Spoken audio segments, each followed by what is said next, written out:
Okay, we'll start with this. Unbeaten up-and-comer Caroline Dubois says Katie Taylor is holding the belts hostage.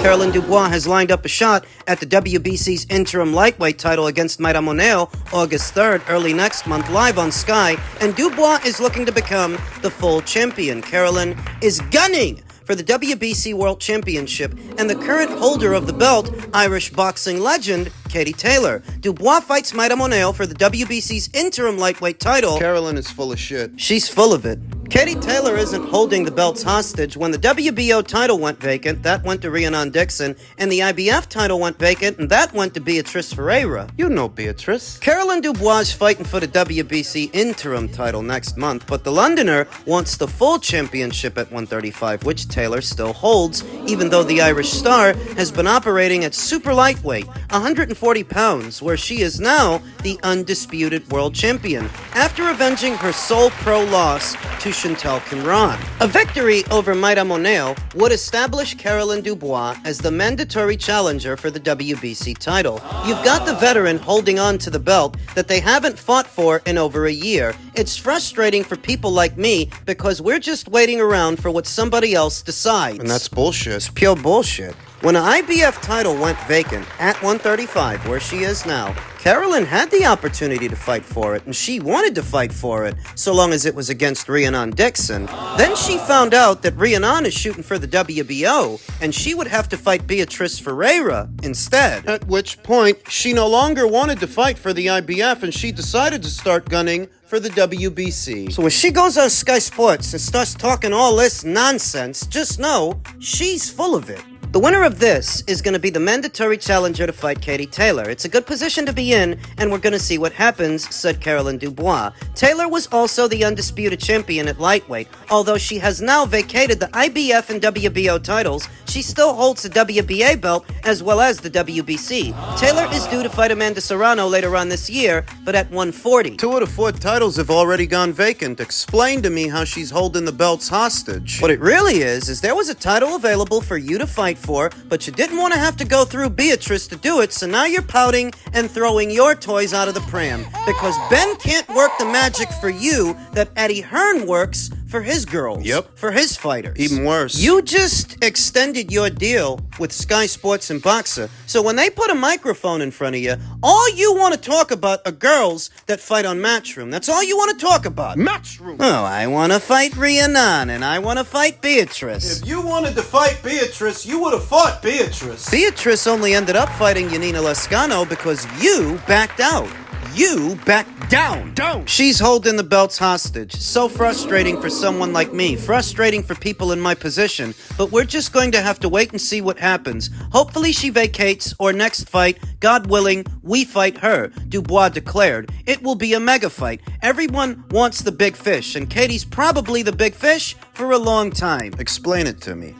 You were literally afforded a world title shot, so how is she holding the belts hostage? That was via the IBF. Via the WBC, you're not interim champion. Mayra Moneo is interim champion. That's her belt you're fighting for. So how do you claim that she's holding the belts hostage? That you're being deprived of a title shot? Caroline is showing her character, or the lack thereof. If Taylor isn't going to fight, she has to vacate, Dubois continued. We're the new faces coming through. Me and the other girls like me. We are the new faces to take those spots. That's what you're really after. A vacant title. Dubois is determined to dominate Moneo in their August 3rd clash at the Oakwell Stadium in Barnsley. The only loss on the Uruguayan's record is a disqualification due to a headbutt on Yanina Lescano, a shared opponent and world title challenger whom Dubois beat last year. Dubois is expecting Moneo to employ similar roughhouse tactics against her. I believe that she will resort to that when I start winning, and winning easily. The only way she's going to have any success is by getting messy and dirty and rough and rugged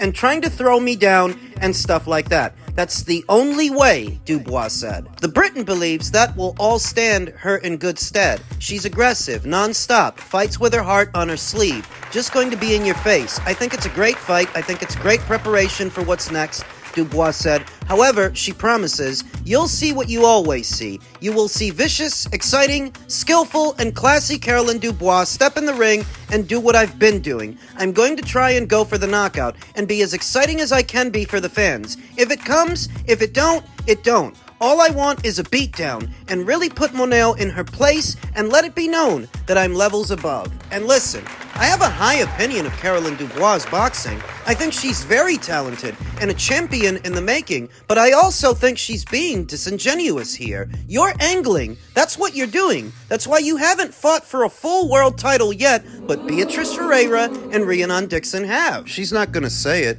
that she doesn't really want to fight for a title if she has to go through Beatrice. She would rather wait. So don't put that on Katie Taylor. It's not Katie Taylor's fault that you're playing it safe, that you're angling. It's not Katie Taylor's fault that Beatrice makes you and Ben nervous. That's what it really is.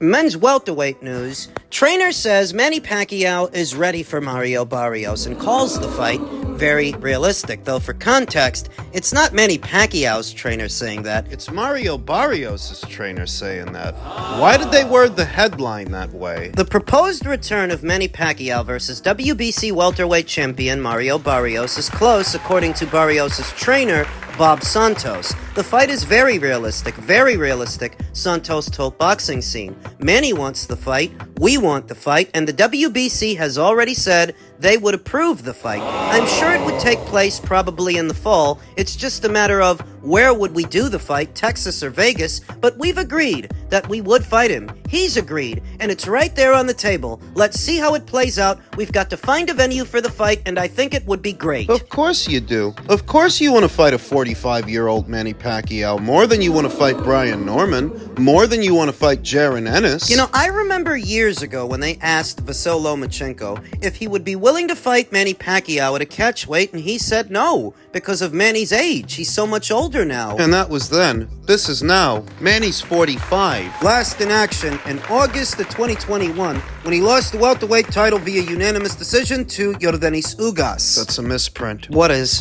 Manny didn't lose the WBA title to Ugas. Before he fought Ugas, he was stripped of it due to inactivity, and Ugas was elevated to full welterweight champion. Manny didn't lose anything. And this was all before they actually fought. That's why I don't give Ugas any credit for that victory. You were fighting a fighter in his 40s who hadn't fought in 2 years. I wouldn't give Mario any credit for a victory over Manny either. Recently, the 8th Division World Champion has gotten the itch for combat again. Pacquiao is scheduled to take part in an exhibition in Japan this month on the 28th. But the prospect of a sanctioned bout against the 29-year-old Barrios, a 2-division titleist, He's not a 2-division anything. has raised concerns about Pacquiao's ability to compete at a high level at his age. Santos isn't buying it. Of course not. He's a parasite. Manny has earned the right for everything he's done in the sport, said Santos, the 2022 Ring Magazine Trainer of the Year. A lot of people talk about he's 45 now. Well, y'all are the same people that said he was 40 or 41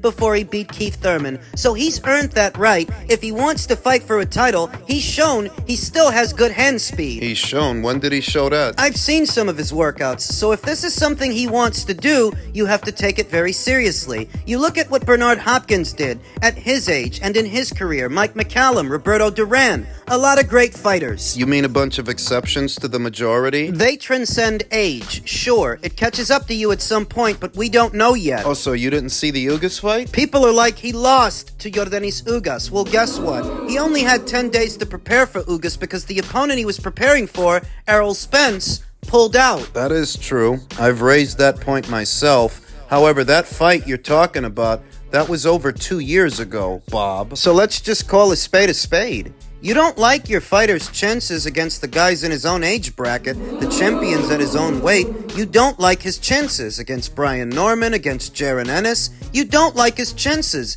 You would rather fight a 45-year-old man. So that you can say you have Pacquiao's name on your fighter's resume, even though he's 45 and over 2 years removed from the sport. Is this the best business move for Mario Barrios?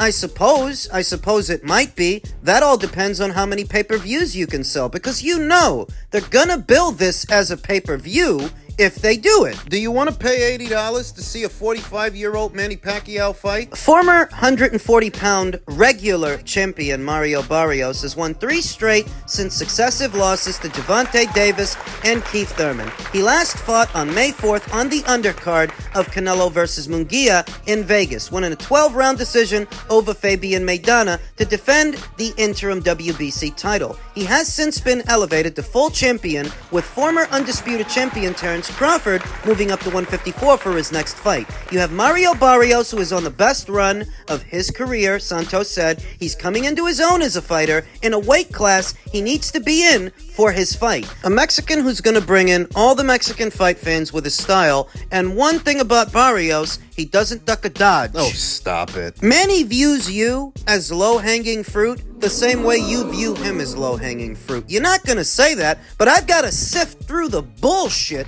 to get to the truth, and that's what the truth is. Why are you so upset? I'm not upset. I'm just telling you they want to charge you $75 or $80 to watch a 45-year-old Manny Pacquiao fight. Do you think that's value for money? That's my question to you. One thing about Barrios is he doesn't duck or dodge anybody. He comes to fight, and he puts on great fights. And we have Manny Pacquiao, one of the greatest to ever do it. Obviously, I like us in the fight. I think we're going to come out with our hands raised, but we have to really be prepared and have a great camp. Manny is very explosive in spots. Maybe he won't be as explosive as he was for 12 rounds, but he is a veteran. He knows how to set traps. Remember, all it takes is one punch in this sport. People forget that. A guy like Manny could be explosive in one round, and it could all be over. Now, we've talked about why Bob Santos and Mario Barrios are so receptive to this fight. Let's talk about why Manny's so receptive to this fight. Because of all the champions, potential or otherwise, at 147, Mario is the most beatable, and everybody knows it. There's only so many ways in the sport of boxing you can get this many people to come after you. One way is to become the money man at a weight, and we all know that Mario is not the money man.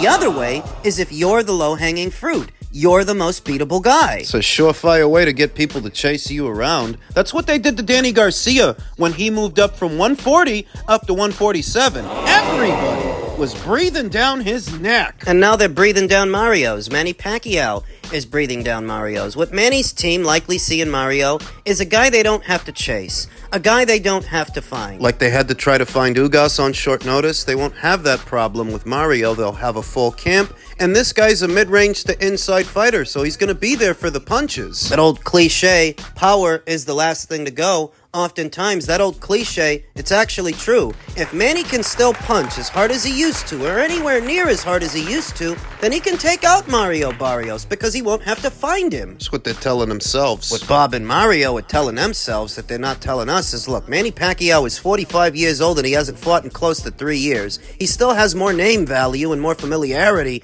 than a Brian Norman or a Jaron Ennis, so why risk losing to those guys when we can fight him? Hearing him prattle on about how Manny earned it and Manny this, Manny that. Give me a break, Bob. And give it a rest.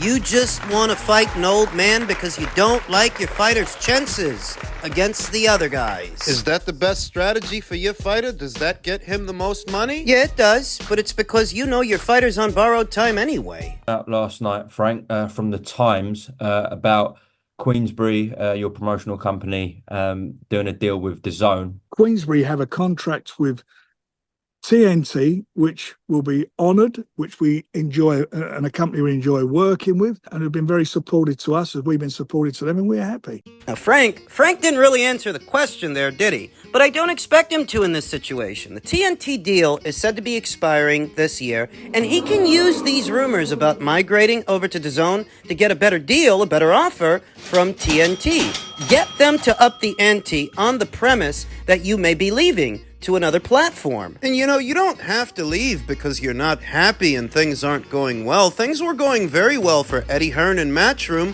when they left Sky. But they had a vision of the future. They made the right move. I think they made the right move. Based on where DAZN were a few years ago and where they are now, it seems they made the right decision, and Frank might make a similar one. Turki Al-Sheikh took to his social media and stated, Recently, I have become increasingly impressed with DAZN's quality and with what they offer us. I hope that one day DAZN will become the home for all combat sports, especially boxing and mixed martial arts. You think about all the business that Turkey's been doing with Eddie Hearn and with Frank Warren, the future of the sport and what plans, what fights, what they want to make and what they want to do, and how that has helped to alleviate the burden on the promoters who are normally competing with each other because Turkey's stepping in and supplementing the effort, paying for these super fights and these big shows. This bipartisan approach has resulted in a lot of major fights happening that perhaps would not have otherwise happened. And if you want to keep that ball rolling,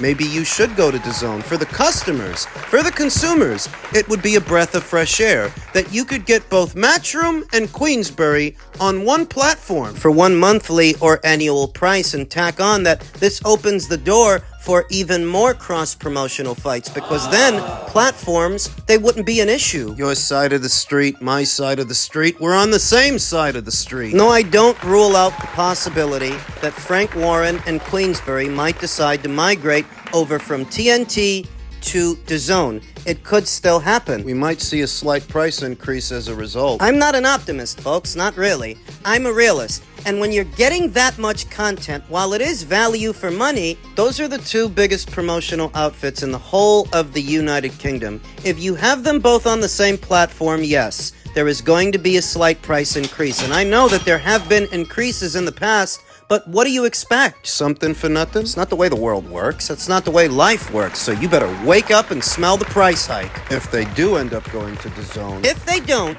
it would have to be because the people at TNT caught wind of these rumors and they've decided to up the ante. Make Frank a better offer and try to convince him to stay. A better offer than the theoretical offer that DAZN would have made him in that situation. That's if they decide to stay on TNT. That might be the reason. Frank being less than forthcoming about these rumors does not mean that the rumors aren't true. He's just trying to keep a lid on it. Why? I just told you why. Why he could be. Though nobody said he wasn't happy at TNT, and nobody suggested they weren't going to hold up their end of the bargain, see out the life of the deal. Of course they are. They don't want to get sued. Obviously. Though given the direction that things have been going and the bipartisanship that is all the rage, it is entirely possible that within the next calendar year, maybe Frank decides to go to DAZN. Would that be so bad?